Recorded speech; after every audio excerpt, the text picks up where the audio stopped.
suis le docteur Laurent Lévy, radiologue à Paris.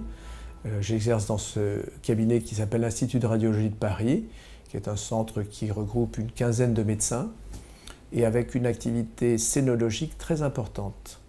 Nous disposons de la tomosynthèse depuis environ un mois. Nous l'avons tout de suite intégrée dans le workflow de notre activité sans aucun problème pour les manipulatrices, pour les patientes et pour les médecins.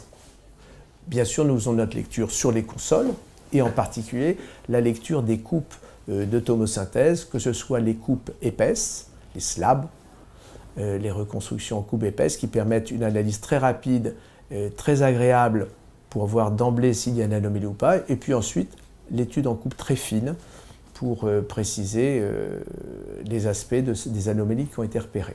La réalisation de l'examen en salle prend environ 5 minutes pour la partie 2D plus tomosynthèse oblique.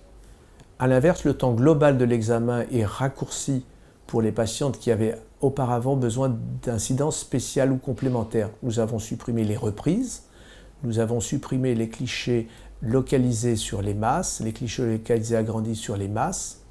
Seuls peuvent rester nécessaires les clichés localisés agrandis sur les foyers de calcification. Le bénéfice de la tomosynthèse, il est multiple.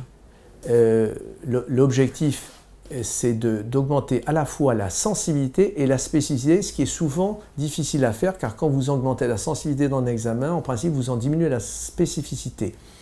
Là, l'objectif est d'augmenter les deux, ce qu'il semble possible de faire. Augmenter la sensibilité, c'est-à-dire être capable de mieux détecter de petites lésions au sein d'une structure mammaire, et notamment dans les seins denses, détecter de petites masses, des images de distorsion architecturale qui seraient passées inaperçues sur la lecture des clichés standards. D'autre part, en termes de spécificité, à partir du moment où vous détectez mieux et que vous analysez en coupe fine, vous allez pouvoir analyser de façon beaucoup plus minutieuse les caractères morphologiques d'une anomalie.